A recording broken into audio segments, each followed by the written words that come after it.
but also in the right. So the earlier you pick them up, the better the prognosis for the eye as well as the child. And one another specific scenario where fundus photography helps you in the management of RBs. Here's a child who underwent systemic chemotherapy and had regressed tumors in both eyes. Now I'd like to draw your attention to the area along the inferior arcade. So this is what she looked after 6 cycles of chemotherapy. That's after 2 months. And now look at the area along the inferior arcade at 3 months. You see that there's a subtle change which is not so evident unless you were to compare it with the previous photographs. So this is when she was treated with focal treatment, but look what's happened like within a month's time. So unless you pick them up early, they can give you a really tough time. And serial fundus photographs really help you pick up early recurrences. Let's move on to another important imaging modality in RB, which is the MRI. Now, typically, you would see these lesions as hypo to iso intense on T1 weighted imaging, but they do enhance with contrast. And on T2, you would see them hypo intense to the vitreous cavity. What additionally do you see? In cases with extraocular extension, it gives you a picture of how much is the disease. And the other aspect that you want to look at in all cases where you're not able to view the optic disc is the optic nerve extension. As in this clinical photograph, there is not really much proptosis that you see, but look at the amount of optic nerve extension that you see on the MRI imaging. It may not be so obvious in all cases. Sometimes you have to carefully look and identify the difference on both sides. For example, here you can see that the tumor is filling the globe, but the thickness and the contour of the optic nerve is so different from the right. Even beyond, sometimes there may be more surprises, like this was a child who presented with a francorbital RB on clinical presentation. In addition to that, you see a huge intracranial mass too. And this child also had metastasis to the bone. Even rarer, but you can find surprises that are beyond both the eyes. Like this is a child who had very small tumors in both eyes, but on imaging you see a huge cellular mass sitting there. So that's about MRI. And a modality that was previously used and classically described is computed tomography, where you see the calcifications as hyperdense foci. We do not recommend a CT scan in patients with retinoblastoma because, as you know, a good portion of them can have the germline mutation, and you don't want to be exposing them to more radiation in lieu of second primary neoplasms. Let's move on to fluorescein angiography. Now, in contrast to what I spoke about till now, it's not that these are done in every patient. This is rather for this is limited to particular situations where, suppose you want to rule out, differentiate between pseudoretinoblastomas, most common being Coats disease. Now, classically, when they present the way they should, you may be able to distinguish them clinically, as seen in this. To your right is an image of retinoblastoma with an intraocular tumor and lots of seeding, and to your left you have shallow retinal detachment, lots of exudation. And the typical features that are talked about are in Coats disease in contrast to RB, are older age of onset, more common in males, always unilateral. You do not typically see vitreous disease as in RB. The retinal vasculature is what gives you the biggest hint. You do not see a retinal mass, but of course you can sometimes see subretinal gliosis. There is subretinal fluid which can be shallow or bullous, and not the typical kind of calcification that you would see in RB. But the glow that is described in Coats disease is typically yellow. but that may not always be the case. Like this is a case of advanced retinoblastoma where you see that everything is yellow. But here it's because the tumor is associated with so much of heme and inflammation that gives you this kind of glow here. Now, what to do when you encounter something like this? That's when you want to look if there is a mass at all. Like if you closely look at this, you see that there's a lot of exudation and bullous detachment, but you cannot see a mass like you see in the previous picture. And what more do we see? That's where you want to look at. There's a pocket of hemorrhage, and there are lots of telangiectatic vessels and abnormal vascular loops. Here is where FA highlights these, even if you're not able to distinguish them from the new vessels normally seen in RB. Why is it important that we differentiate? Because you don't want to end up doing any intraocular procedure and giving them the risk of life-threatening systemic metastasis. Now, other indications for FA during the management of RB are, here's an example. This was a child who was treated with unilateral retinoblastoma, showed decent response after one cycle of IAC, got better after 2, but look at what's happened after the 3rd. So you can see that the tumor is very well regressed, but the disc is pale and you can barely appreciate the vessels. And fluorescent angiography here shows global ischemia. Sometimes vascular events do occur with systemic procedures, and this is one situation where FA helps you to identify that. One another specific indication is this is a patient who had a recurrence of RB and was treated with plaque radiotherapy. Now you can see that the radiation scar and the tumor scar is like quite close to the posterior pole, and you would want to watch this for signs of ischemia. That's another indication where you could do fluorescent angiography to identify non-perfusion areas. So that's about FA. And just the last aspect of my talk, OCT. So this is a child, an 8-year-old who was referred for retinoblastoma in the right eye. As you can see, there's clear media, there's a white retinal lesion with what appears to be calcium in the macular area. But just look at the OCT. So this is not what you would see in RB. This is the moth-eaten appearance that you see in astrocytic hematomas. And the child was just observed. And of course, systemic screening was done. And it remained unchanged over a year. On like very rare instances, if you were to do OCT routinely in your practice, you can pick up really subtle tumors as shown here, that before they are evident on fundoscopy. That is, you pick them right when they are localized to the outer retinal layers. So to summarize, external photographs really give you a picture of when the disease starts. Fundus photography is extremely important for documenting all the patients that you see, both for your initial management and eventual follow-up to detect subtle recurrences. And the adjunctive treatment modalities like FA and OCT are useful, as discussed before.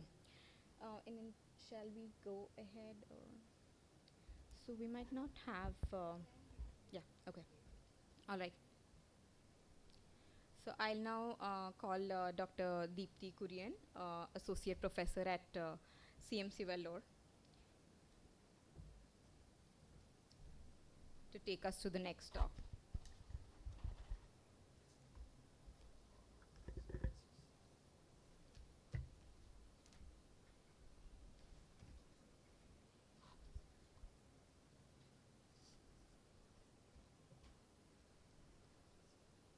Good afternoon, everybody.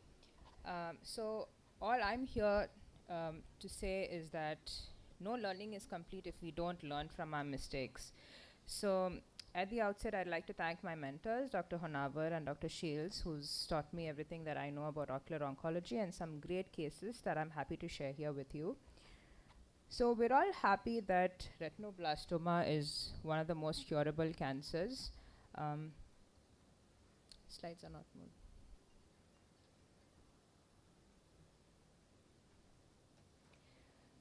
But the key is that it needs to be correctly diagnosed and treatment has to be started promptly.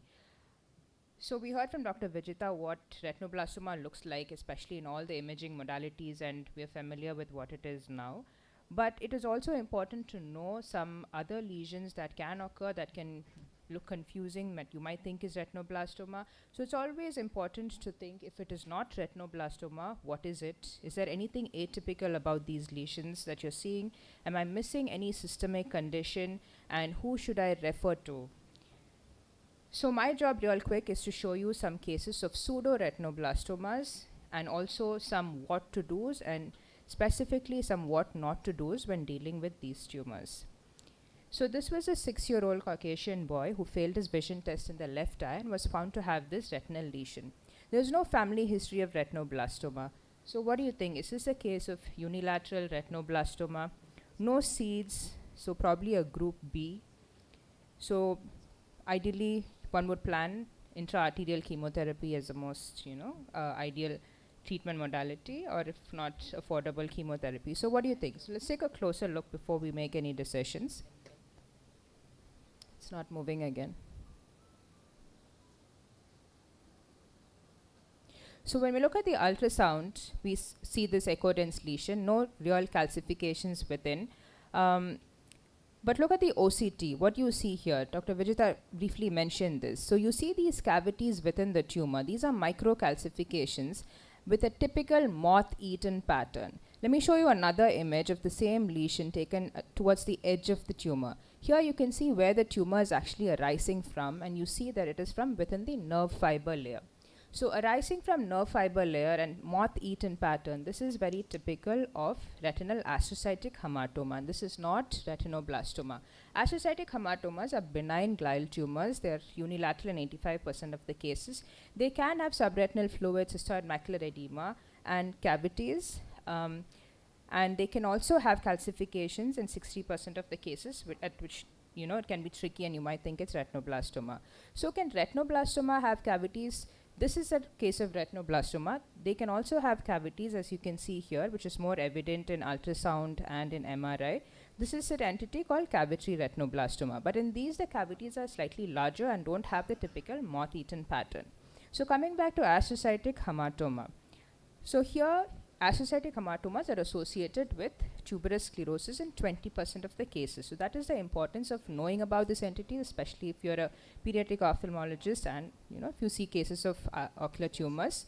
And when associated with tuberous sclerosis, they're often multiple and bilateral, as you can see here. Again, if you look at an OCT, if you can quickly get one done, you see that these arises from the nerve fiber layer. So what's the importance of knowing this? So if your child comes to you with astrocytic hamartoma and you suspect tuberous sclerosis, they are much likely to have other features, systemic features like epilepsy, intellectual disability, subependymal astrocytomas in the brain, and renal angiomyolipoma. So it's important to look for other neurocutaneous markers like facial angiofibromas and hyperpigmented macules on the body to make this systemic diagnosis and properly refer to a pediatrician and for genetic analysis. So we'll move on to something that you may encounter more commonly. This is a 1-year-old boy referred with white reflex in the right eye with a suspected mass in the MRI. He was treated with 5 cycles of chemotherapy for retinoblastoma and finally referred to us because there was no response in the lesion. So if you see here, the reflex is more yellowish than a whitish reflex. And you look closely, you see these telangiectatic vessels.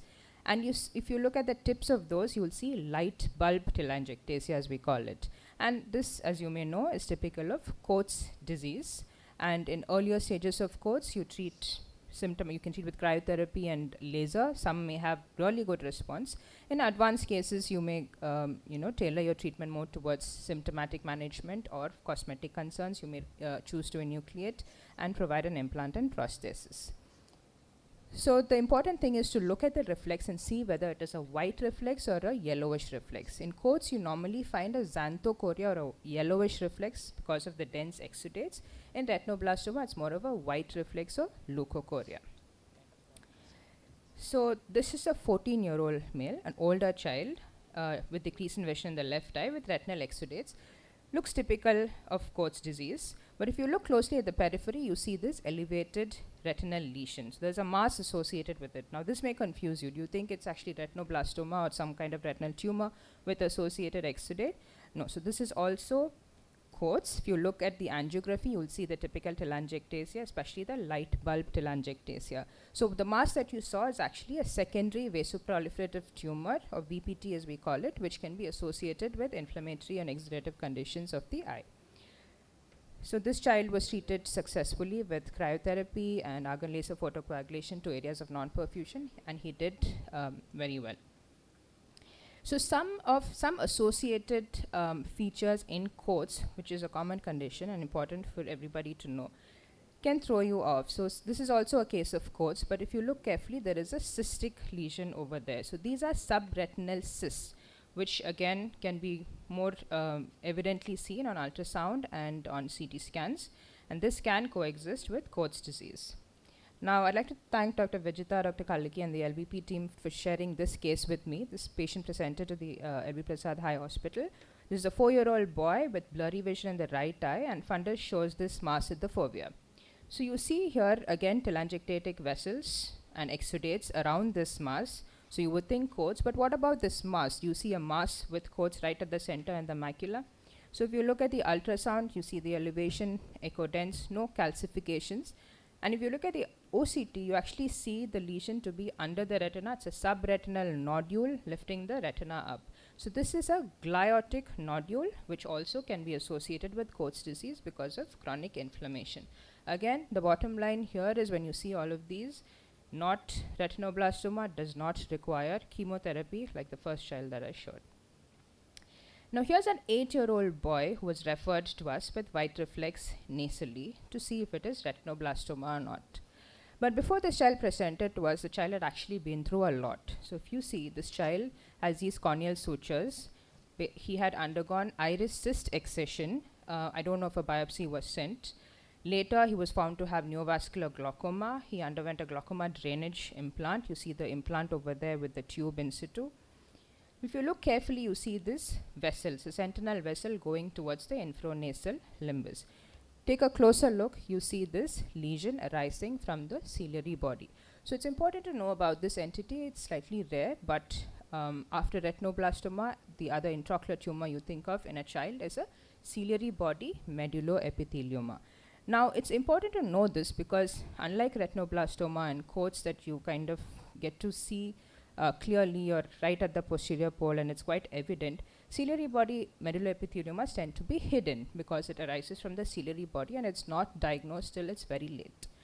And when I say very late, what happens usually is they develop a cataract, especially because it butts onto the lens, starts off with a focal cataract, becomes a mature cataract, presents with a white reflex. They go on to, they can have cysts that can detach from the tumor and float in the vitreous, and they develop neovascular glaucoma. And this entity specifically is notorious to present to an ocular oncologist after having had cataract surgery and glaucoma drainage devices implanted in up to 80% of the cases actually. So this is important to know. Again, this is another case of ciliary body medulloepithelioma. You see a whitish reflex and you see these new vessels forming. You can see the mass behind the iris forming a focal cataract with neovascularization. So it's important to know this and refer promptly before invasive procedures are performed because these can also grow and become an extrascleral extension. This is a child that came to me last year. This is not orbital retinoblastoma. This is a case of an extrascleral extension of a ciliary body medulloepithelium. I think Dr. Anirban helped manage the case. You might recognize the child from Bangladesh. So the bottom line is that when an adult presents you with neovascular glaucoma, your top differentials are sequelae of CRVO, PDR, ocular ischemic syndrome, and then you think of tumor, maybe a melanoma in an adult. But when a child comes to you with neovascular glaucoma, I would say your top 3 differentials should be tumor, tumor, tumor, and do everything you can to rule that out before you do any invasive procedure, and then you think of other causes. Can children have melanoma? So this is a 9-year-old girl who presented with total retinal detachment, but you don't see a whitish or a yellowish reflex. You see nasally that there is a brownish mass underneath the retina. MRI shows hyperdense lesion, hyperintense large lesion in the eye nasally. Ultrasound shows no calcification, but you can see the large lesion. And on enucleation, this was a large melanoma in a child. So very rarely children can also have melanoma. So this is another entity, more commoner, especially pediatric ophthalmologists might encounter. You might guess by one look at it, white reflex, thick on UBM, there is shallow anterior chamber. This is a severe case, so there's iris Bombay formation. You see this thick layer in the pupillary area over the lens, and on angiography you see tunica vasculosa lentis. There's also associated microphthalmia. So this is a clear case of persistent fetal vasculature, persistent hypoplastic primary vitreous, where you can again manage symptomatically or towards cosmetic concerns. Again, not a malignancy. So here's a quick case of a 7-year-old Hispanic girl referred for retinoblastoma in both the eyes. So she had bilateral tumors, small tumors, but when we looked at the child a little closely, the child was rather drowsy, had a down gaze, was quite lethargic. So these should raise a red flag and immediately get an MRI done. This child had a large cellular lesion. So in this categorizes this as a trilateral retinoblastoma. And as you know, trilateral, in 75% it's in the pineal gland region, but in 25% it's in the cellular or supracellular region. So it's important to pick up these subtle symptoms in these children. Just gonna skip this. So I'll end with just few cases of what not to do in retinoblastoma. This is a 2-year-old girl who was actually found to have a white reflex by her parents, a while ago. Was taken to a local doctor, was told to have a dense cataract and associated vitreous hemorrhage. And the child underwent cataract surgery, vitrectomy, endo laser, silicone oil infusion, oil exchange, C3F8, all of that. And then later, much later, presented to us with this painful proptosis in the eye.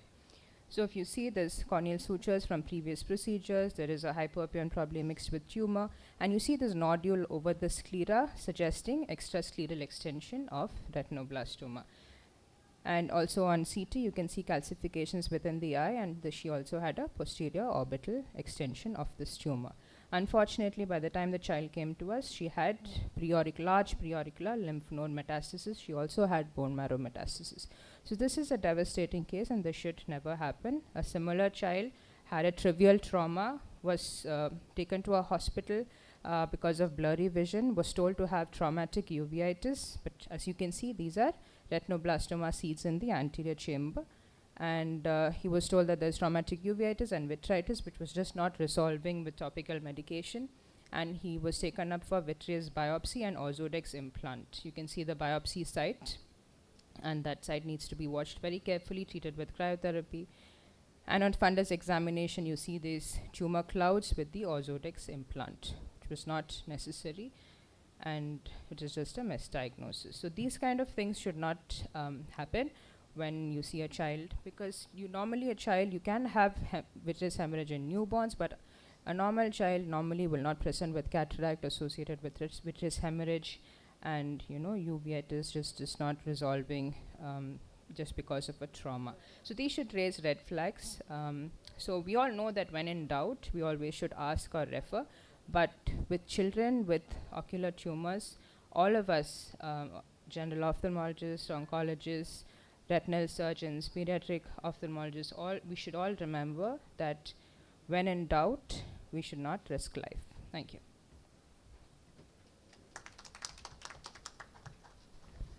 Thank you, Deepti. That was a great talk, and thanks for showing us where cases RB was missed and cases which were suspected RB but eventually were not. We'll now hear from Dr. Vishal Rawal, who's faculty at the L.V. Prasad Eye Institute, Kalamanji Reddy campus. Dr. Vishal trained with Dr. Arun Singh and is back with us at LVP. And he's going to talk about radiotherapy for retinoblastoma, role, and its results. Over to you, Dr. Vishal. Hello. Hello. Am I audible? Yeah, okay. So thank you Vijita for the kind introduction. So my topic for my today's presentation is on radiotherapy. So I have no financial disclosure. So just to give a brief introduction, what is all about radiotherapy, in particularly for the treatment of retinoblastoma. So we know radiotherapy comes in two forms. One is external beam radiation, and another is plaque brachytherapy. What I will be basically discussing or limiting my talk to plaque brachytherapy, because that is one form of treatment what we usually do for retinoblastoma. Before the era of intravenous chemotherapy, EBRT was the treatment of choice. But now I think over the last 3 decades, I think systemic intravenous chemotherapy and the newer forms of intra-arterial and intravitreal chemotherapy have taken over. And EBRT remains a very small subset of treatment, particularly for patients with orbital or extraocular extension of retinoblastoma. So plaque brachytherapy basically can be used either as a primary form of treatment if the tumor is very small, solitary, unifocal, or sometimes it can be used as an adjuvant treatment, particularly if you have used the primary form of treatment such as intravenous chemotherapy, intra-arterial chemotherapy, and then you see a small recurrence or a solid tumor recurrence, then you can use plaque brachytherapy. Basically, what do you mean by plaque brachytherapy? Brachytherapy means delivering the radiation close to the target area, that is the tumor from where it originates, and it delivers a very small, highly focused radiation particular to the tumor with minimal or very small amount of kind of scattering of the radiation to the adjacent surrounding structures with selective dose distribution. So indications, particularly retinoblastoma, radioactive plaques, what I be discussing basically are the secondary plaques or adjuvant treatment following local treatment of your primary IVC or intra-arterial chemotherapy, or sometimes even in the primary form it can be used for group B retinoblastoma, where if it is a unilateral unifocal tumor. The eligibility or indication, particularly when you can use plaque brachytherapy when the tumor lateral basal diameter is less than 14 to 16 millimeter in size, or the thickness is less than 6 millimeter if you are using a ruthenium plaque, or if you have a facility for using iodine plaque, then it can be extended to over 10 millimeters in thickness. In terms of indication, basically we use plaque brachytherapy in our setting, particularly for recurrent and residual tumors after failure of our systemic and focal therapies. Indication, as I told, it can be unilateral solitary tumors, tumors less than 16 millimeter in base, less than 6 millimeter in thickness, and tumors which are kind of located anterior to the equator or near the ora serrata, and sometimes, very rarely, if the tumor is in the parapapillary region, if you have a facility to use notch plaques, they can also be used. Contraindications, that is very important where not to use plaque, particularly in anterior segment involvement. Typically, if an indication is a clear-cut indication for enucleation, you have anterior segment seeding, ciliary body involvement, preferably better to go with enucleation. Juxtapapillary, I think it is all depends upon whether you have a facility to use notch plaques or not. And larger tumors, massive tumor recurrence with vitreous seeding, subretinal seeding, I think it is advisable better to go ahead with other forms of treatment than using radiation. Types of radiotherapy, as I told, plaque or external beam radiation can be used. In our setting, we use ruthenium 106 plaque, what we have currently in our facility. It comes in two forms, 16 millimeters, which is round plaque, and 20 millimeters, which is notch plaque, preferable for small to medium sized localized tumors in anterior or kind of mid peripheral equator. So this is the article what we have recently published, and it is published in the Brachytherapy, which is an official journal of American Society of Brachytherapy. So I'll be just discussing few highlights of this article. So what it was a retrospective study which was conducted at our Tertiary Eye Care Institute from all the medical records reviewed from 2002 to 2022, with where we have used ruthenium plaque either as a primary or as an adjuvant treatment following failure after systemic intravenous chemotherapy. The dose rate what we use is 0.6 to 1.5 gray per hour, with prescription dose ranging from as low as 40 grays to as high as 46 grays, which was variable over the treatment time of less than or from 3 minimum day of 3 to maximum 7 days. Whenever we calculate the dose at which the tumor height should be determined, it always calculates 1 millimeter extra for the scleral thickness and 1 millimeter for the safety margin. And lateral tumor margins always take 2 millimeters into consideration. So particularly, just to give an example, if the tumor is 10 millimeter in size, you always go for 14 millimeter or 16 millimeter plaque, so that you have an ideal 2 millimeter margin on either side of the lateral boundaries of the tumor. And follow-up was again at 3 monthly interval. So I will skip this. So in our study population, we had 44 eyes from 42 patients with kind of bilaterality seen 60% of cases, and 3 patients had a family history signifying germline mutation. The median age at presentation was 12 years with most common symptom, as you can see in India, we see white reflex or leukocoria as the presenting complaint. The median symptom duration, again, it is 2 months. So most of the patients, whenever the parents notice white reflex, they usually come to the primary practitioner or they are referred to the tertiary care center to rule out retinoblastoma. And in terms of grouping, the majority of tumors were in group D or group C or group D, determining that basically all these patients present at a very late stage in our resource setting, and early screening and early treatment is advisable. In terms of treatment, what we usually do, particularly for group C to group E stages, what we primarily usually give 6 cycles of intravenous chemotherapy with adjuvant focal therapy, depending upon the small tumors seen in an area where we can able to do laser or cryotherapy. In terms of recurrence, after giving 6 cycles of intravenous chemotherapy, close to half of the patients had a solid tumor recurrence, 1/3 had a kind of solid tumor residue within the area of primary treatment, and 12% had subretinal seeds and 7% had new solid tumors at some other location. So the most common type of regression in which the recurrence or the residual disease was seen, that was in type 3. As we all know, this is the type of regression which is more common to cause any kind of future recurrence or residual in the area where it was primarily treated with intravenous chemotherapy. In terms of plaque, the maximum basal diameter mean was around 6 millimeters, ranging from less than 3 to as high as 12 millimeters. Plus tumor height, as I told you, because we are using ruthenium, so the maximum height what we could have in our setting was 6 millimeters height. The tumor location, again, 75% were all kind of posterior to the equator, and the type of plaque what we use was 2/3 we use round plaque, and in 1/3 we use notch plaque, which is having a larger basal diameter of 20 millimeters. Additional treatment along with the radiation plaque brachytherapy, what we use was transpupillary thermotherapy and cryotherapy to the small surrounding tumors, or in cases where there was a vitreous seeding, we kind of complemented with intravitreal topotecan injection. In terms of regression, I think close to 50% of cases we saw persistent tumor regression following the plaque brachytherapy. However, in 8 cases, we could see there was a recurrence, again originating from the area where the plaque was there. I think that might be enabled whether the localization of the tumor or the placement of the plaque might be not be kind of exactly accurate, and that's where I think our understanding at how to use plaque, particularly in case of a child, particularly retinoblastoma, I think it is very, very important. And recurrence elsewhere, I think that is always kind of scenario, particularly in cases where you see recurrence following primary intravenous or intraarterial chemotherapy. In terms of outcome, the cumulative incidence for enucleation at 2 years was 25%, with going as high as 58% at 4 years. So I think that's what it is the message what I want to give. If you do a plaque brachytherapy, the enucleation incidence rate was around 50% at 2 years, but then it increases as high as 84%, which showing an increasing trend over the time. So I think the recurrence following plaque brachytherapy, it is always advisable to go with secondary enucleation rather than going for other focal forms of treatment or repeating your intravenous chemotherapy. In terms of significance, what is the risk factors for enucleation? So any tumor which has undergone type 2 regression following plaque brachytherapy, it has 7.3 times higher risk of enucleation, and if associated with vitreous seeds during your plaque brachytherapy, again it has a higher risk of enucleation. So I think these 2 factors you need to be taken into consideration before we subject any patients for plaque brachytherapy. Again, non-significant factors like location, thickness, and type of plaque were not significant.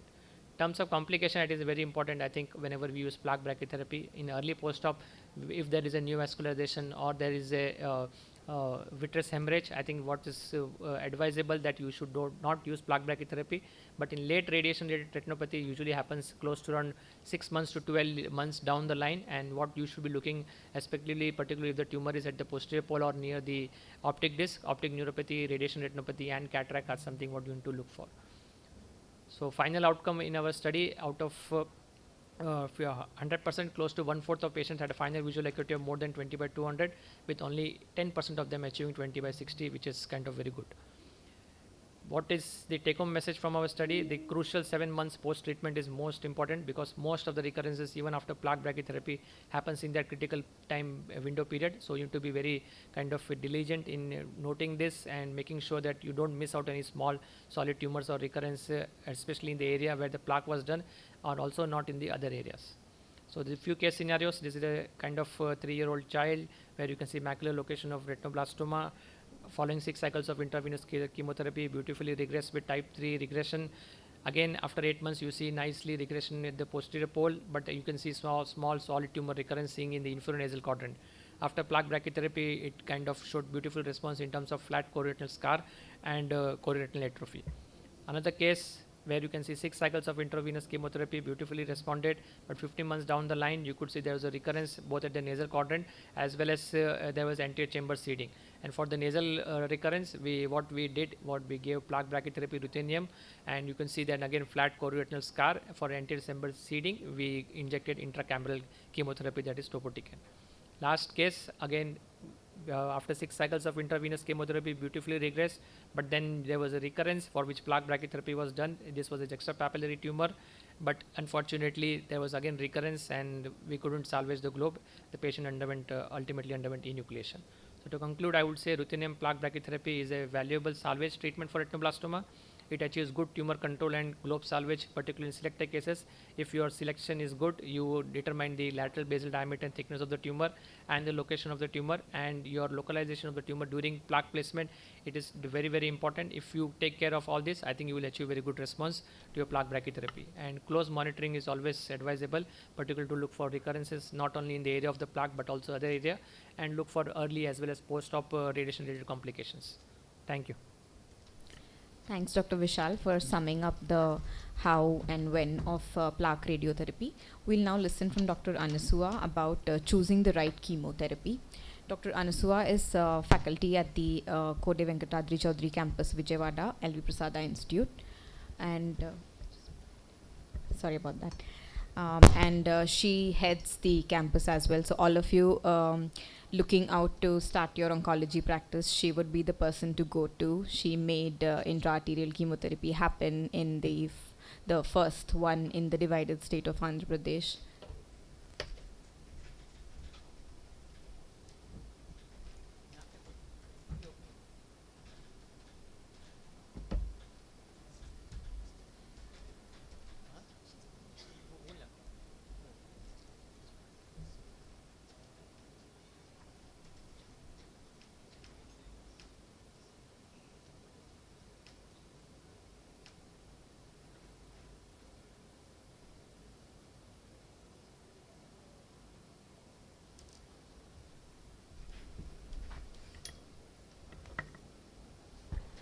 Yeah, good afternoon everyone. Thank you Vijita for that kind introduction. So the field of retinoblastoma is changing at a very rapid phase, and every 5 years we have a new treatment modality coming up. So it is very important for us to understand how do we choose which form of chemotherapy to give to which patient so that the patient is maximally benefited. So in this context, in the next few minutes, let us understand what are the various forms of chemotherapy which are available for retinoblastoma and when to choose that particular form of chemotherapy. So there is an established treatment algorithm for retinoblastoma. However, the treatment is complex, and why I say that is because you need to consider many different factors to come to a particular customized treatment plan for a patient, like tumor laterality, tumor size, macular involvement, vitreous or subretinal seeding, presence of high-risk features, patient's age, the general health of the patient, the family history, the expectation of the family, and the socioeconomic status of the family, which all have a bearing on the treatment. So these are the different forms of chemotherapy available for retinoblastoma: intravenous chemotherapy, intraarterial chemotherapy, periocular chemotherapy, and intraocular chemotherapy, intravitreal and intracameral. So let us begin with intravenous chemotherapy. So it is a method of reducing tumor volume to allow for more focused, less damaging therapeutic measures. So the protocol of retinoblastoma, so this was in the year 1996 when Archives of Ophthalmology, which is currently JAMA, there were 4 articles which came up from different groups on intravenous chemotherapy, and that was again a paradigm shift from the then current treatment of radiation therapy, it came to intravenous chemotherapy. And the drugs that we use for intravenous chemotherapy are vincristine, etoposide, carboplatin. On day 0, it is all 3 of them, and day 1, it is only etoposide. It's a 4-weekly regimen and a total of 6 cycles that we use for retinoblastoma. So what is important to understand is EUA is required before each cycle, and chemocryotherapy helps break the blood-retinal barrier, and the drug penetrates more into the vitreous cavity. And the focal therapy should be clubbed with intravenous chemotherapy starting from 3rd cycle once there is some consolidation of the tumor.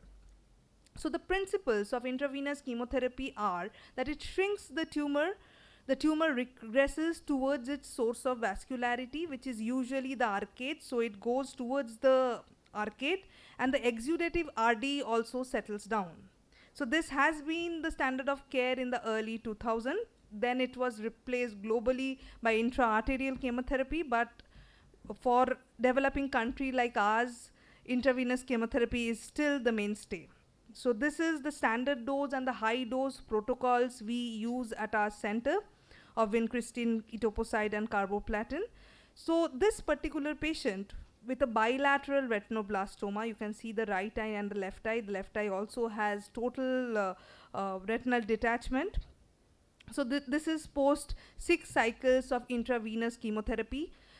You can see the nicely regressed lesion in both the eyes. So bilateral tumor, it is always preferable to choose intravenous chemotherapy, though there are groups globally who do a tandem intra-arterial chemotherapy, one eye followed by the other, for bilateral cases as well.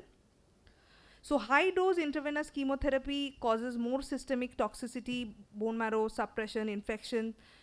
However, there is enough evidence to show that they are more effective than standard dose intravenous chemotherapy in group D and E, and of course for orbital retinoblastoma. Like this particular patient, again coming from West Bengal, had orbital retinoblastoma, and post 6 cycles of high dose chemotherapy, the tumor shrunk and the eye became thicical. We did the enucleation, and the entire orbital retinoblastoma protocol, that is 12 cycles of complete HD chemotherapy, enucleation, and external beam radiation. The child is doing fine, and again following up with Anirban at Kolkata. So the side effects for intravenous chemotherapy are fatigue, nausea, vomiting, alopecia, which are very common and come down with symptomatic treatment. There can be infection, mucositis, myelosuppression. Peripheral neuropathy is most common with vincristine. Ototoxicity with carboplatin. Secondary leukemia is again a risk. Now moving on to intra-arterial chemotherapy, which is globally the standard of care at present. We need to understand that it has an established technique. It is expensive. Like in India, it takes around 2 to 2.5 lakh for each cycle, each procedure of intra-arterial chemotherapy. It does not take care of the systemic micrometastasis, and it has complications. Devastating complications can happen, like ophthalmic artery occlusion, if it is not done by a experienced person. So these are the dosage of the individual drugs. Topotecan, melphalan, and carboplatin are what we use. These are the dosage of each of them. But currently what we use is a triple drug regimen where all the 3 drugs are used. When you use more drugs, the number of sessions come down. So as Vijita said, this was the first intra-arterial chemotherapy we did. And what we need to understand is intra-arterial chemotherapy requires a collaboration with your interventional radiologist, your pediatric oncologist. It's a team who can do this. And of course a setup with the C-arm and the intra-arterial, the interventional radiology setup. So here, as you can see, the femoral artery has been cannulated, and the 3 drugs being prepared and injected. So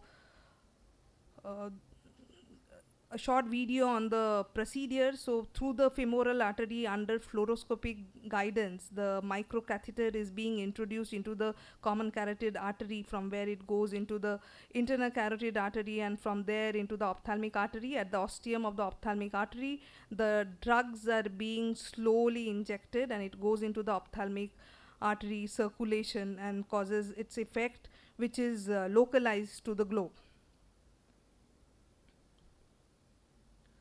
So we need to understand here that this is a procedure which requires technical expertise, but the currently majority of the centers have a tie-up, and the cannulation failures reported in literature is just 2%. 98% the cannulation, there are no cannulation errors happening. So here the ophthalmic artery being cannulated. So this is one particular patient where primary intraarterial chemotherapy was done, and post 3 cycles of intraarterial triple drug regimen, you can see regression. So moving on to periocular injection, earlier we used to use, before the advent of intravitreal chemotherapy, we used to use subtenon carboplatin, but this is almost obsolete these days. It was a deep posterior it can be used in setup where intravitreal chemotherapy is not possible. So it is a deep posterior subtenon injection in oblique meridian between the recti. We spare the inferior oblique. We keep on rotating the quadrant because we have a concern of fibrosis. More so for carboplatin, a lot of fibrosis happens, and topotecan is the drug of choice. Moving on to the intraocular chemotherapy. So the advent of the intravitreal chemotherapy was a game changer to treat the vitreous seed. So all of us in our residency time has been traditionally taught that we shouldn't go inside an eye with intraocular tumor, but this was something contradicting to it, and all the credit goes to Dr. Francis Munier and their team who started this. And as I said, it has been a game changer. Whenever there is a viable retinal tumor, we need to take care of the retinal tumor, at least decrease the size, and then only for viable residual vitreous seeds, intravitreal chemotherapy is the ideal treatment. So I will be taking you through the procedure of intravitreal chemotherapy. So after installation of betadine, the injection site is being marked, and topotecan is being injected slowly, 30 microgram. And what is important here to note is that the needle should come out through the eyes of the cryotherapy, and then a triple freeze thaw cryotherapy is done at the site of injection.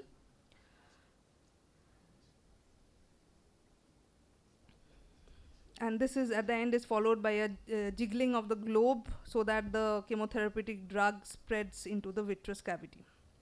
So safety enhanced intravitreal chemotherapy involves the retinal tumor shouldn't be too large, and we need to choose a safe site in the around the ora where there are less vitreous seeds.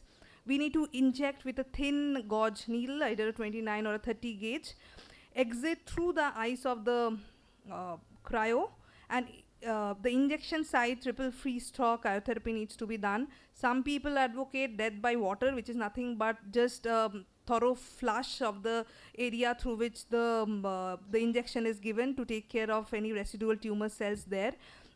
You can also raise a bleb of subconjunctival topotecan at the injection site.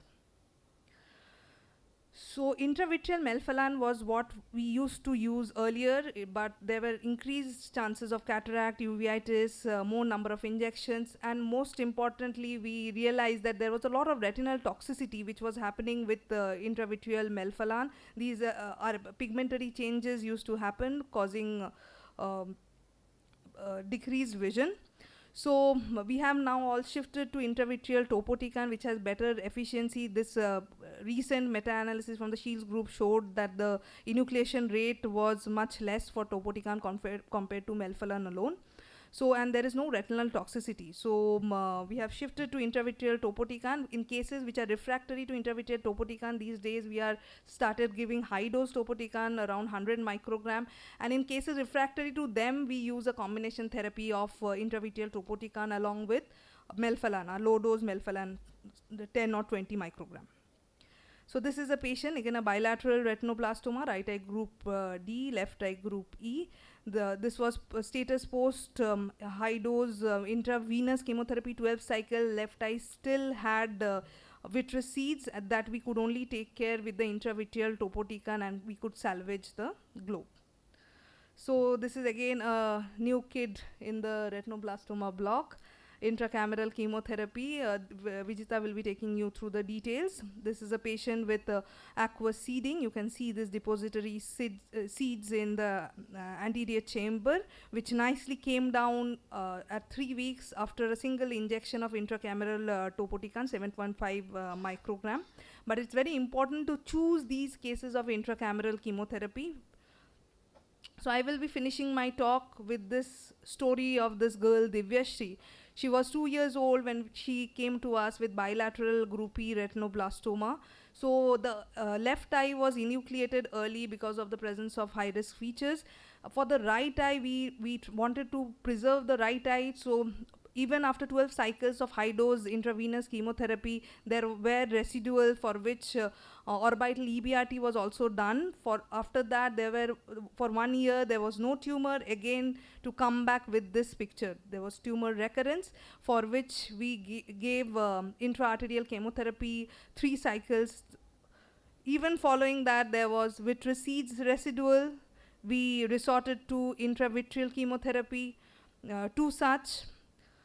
Again, there was regression to be followed by tumor recurrence, a scar recurrence for which focal therapy was done. Finally, now at 3 years follow-up, there is complete regression. Recently, we did the cataract surgery for the right eye, and her current vision is 20/40. So this case is just to re-emphasize the fact that retinoblastoma treatment is complex. It is tailored to a particular patient. Sometimes we have to use all possible means in our armamentarium to save the globe, vision, and life of a patient. Thank you everyone for a patient listening. Thank you, Dr. Anasuva. Let us now switch gears and we'll look at pathology more than the clinical front. And Dr. Soumya Jakati will take us through that.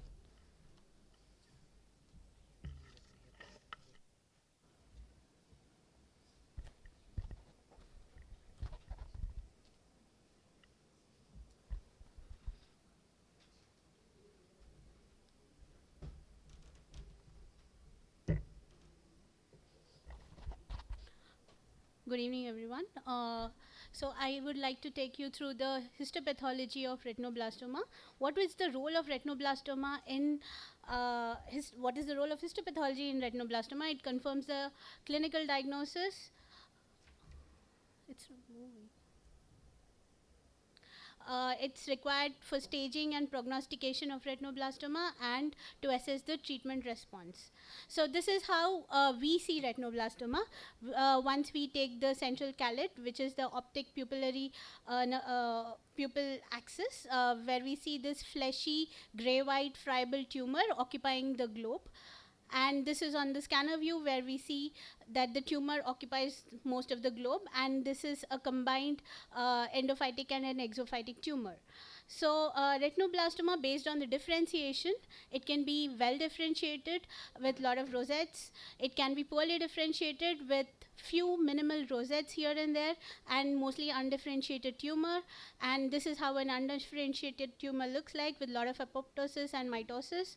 And you can have a very, very well differentiated component, which is also known as retinocytoma, where you have florets. And in an undifferentiated pattern, you can have these cells just clinging onto the vessels in the center, which is also known as peritheliomatosis pattern. Now, retinoblastoma, once it fills up the globe, how does it spread? So it can spread through the optic nerve and through the meninges into the CSF and to the brain.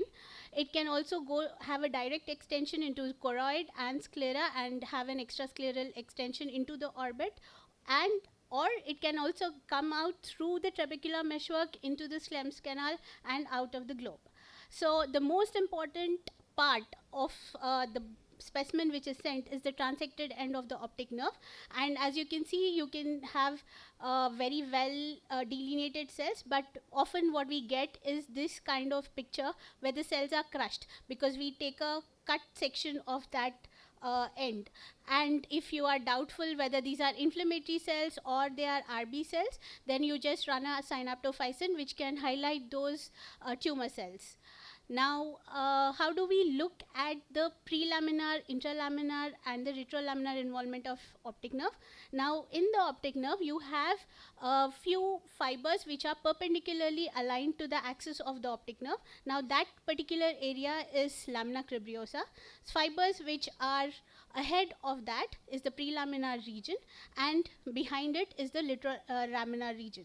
So anywhere when we try to assess, now in this particular case, this is the prelaminar region, this is the lamina cribrosa and retrolaminar region, and you can see that the tumor cells are extending from the prelaminar to the retrolaminar region. And also you can see that there is a full thickness involvement of the choroid, and this is greater than 3 mm, and retrolaminar region with an extension of more than 1.5 mm. These measurements are important because these kind of cases pose high risk of metastasis.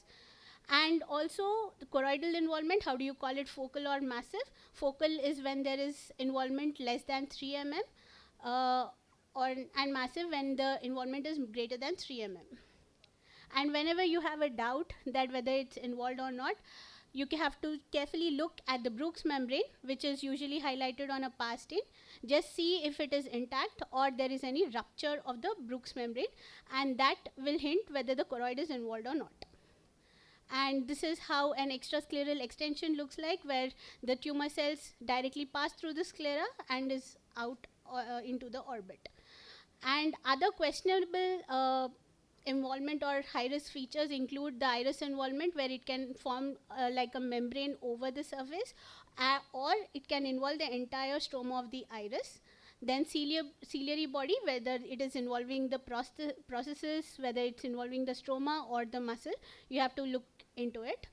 And apart from that is the angle involved by the tumor, whether the trabecular meshwork is involved by the tumors inside that mesh, and the Schlemm's canal, whether it's extending up to that or not.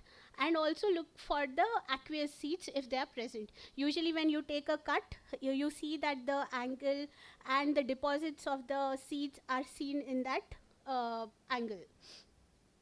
And as Anusua just said, that Francis Munier had looked into the vitreous seeds, giving chemotherapy, intravitreal chemotherapy for the seeds, vitreous seeds. They have also classified these vitreous seeds and had a clinico-pathological correlation, and this is the landmark paper for that, wherein they classified these vitreous seeds into dust, spear, and cloud. And we in-house have also tried to do the same with the aqueous seeds, where we classified it into dust, cloud, spears, and the cloud. Finally, we finished the examination with a bone marrow aspiration and CSF analysis, whether we look for the deposits, whether they are present or absent. Now, I'll take you through a case where we had difficulty in identifying whether this was RB or not.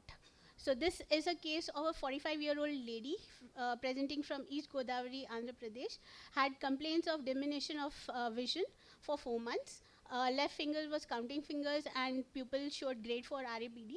Rest all appeared normal.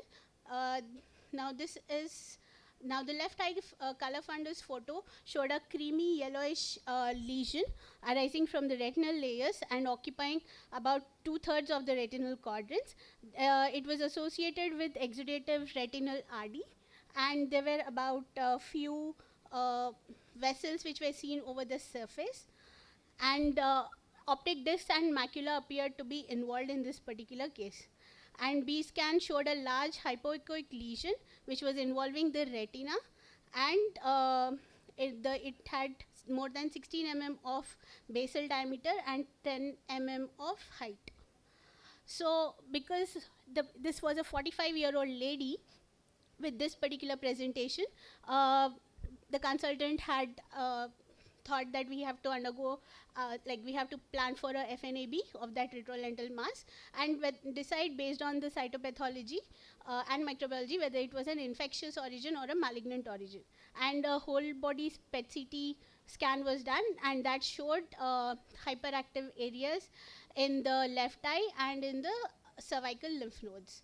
Now this was the so the vitreous biopsy which was sent, this was the biopsy cell block of the biopsy, which showed few scattered atypical cells along with necrotic cells and debris. So those particular atypical large cells which were seen here were highlighted on synaptophysin. Cytokeratin, HMB45, melanine, CD20 were negative in this particular case. So this was a case of a malignant round cell tumor, query RB, because the synaptophysin was positive. Later, this eye was enucleated because there was a questionable say that it was RB. On gross examination, what we found was that the tumor was predominantly seen in the choroid with a very small extension into the vitreous cavity. You can see the break in the Bruch's membrane over here. So this is the scanner view showing the similar picture. If you can see that this whole area of the tumor is predominantly in the choroid and is extending into the ciliary body. This is the peripheral callet which is showing the same. And this is the enlarged magnified view where you can see that the Bruch's membrane is ruptured and these small cells are entering into the vitreous cavity over here. And this is the higher magnification of the cells which were round to oval hyperchromatic with one or two prominent nucleoli. And this is on the higher magnification, the angle and the ciliary body. You can see that the cells were very close to the meshwork but not involving through it. But ciliary body, muscle and the stroma were involved. Schlemm's canal also was spared and there was nothing in the angle. Other than that, there was involvement of the inner scleral fibers. And after a lot of search and through a lot of sections, we could trace the in situ areas within the retina. As you can see, this is the retinal layers which is giving rise to the tumor cells, and it had a direct extension into the choroid. So on immunohistochemistry, again, which we repeated, synaptophysin was positive, NAC, CD6 showed faint expression in the lesional cells, and Ki67 was around 60%. And to confirm that this is of retinal origin, we had also run CRX, which is a marker for cone precursors, and that showed intense positivity in the tumor cells. So this was a case of adult onset poorly differentiated retinoblastoma. And this was followed up by bone marrow biopsy, which was negative for atypical cells, and CSF was also negative. Screening of progeny was normal, and patient had been recommended for genetic testing, but the patient was not willing at that particular time, and the treatment was done in the in lines of orbital retinoblastoma. So to conclude, histopathology remains the gold standard for diagnosis and staging of the disease, and in cases with ambiguous presentation, ancillary technique along with the histomorphology might be useful. Thank you. Thank you, Soumya, for that excellent talk. It was a visual treat, and yes, the case was a challenge. In interest of time, we can skip the recent advances session. If the audience have any questions, we're happy to take them.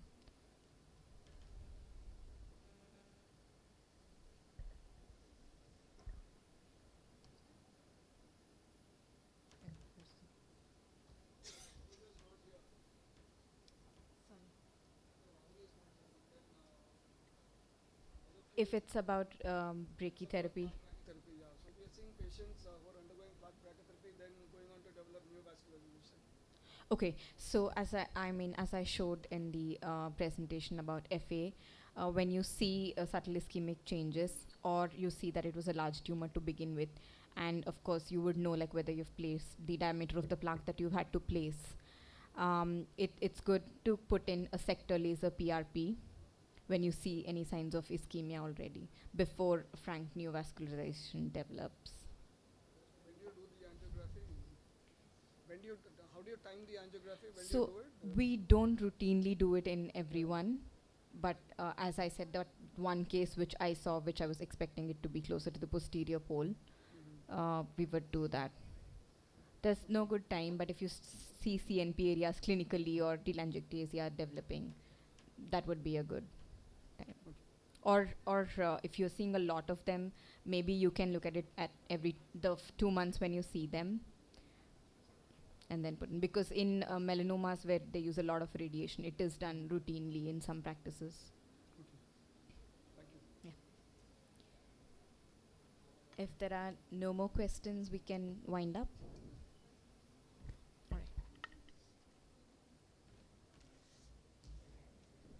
Thank you, everyone.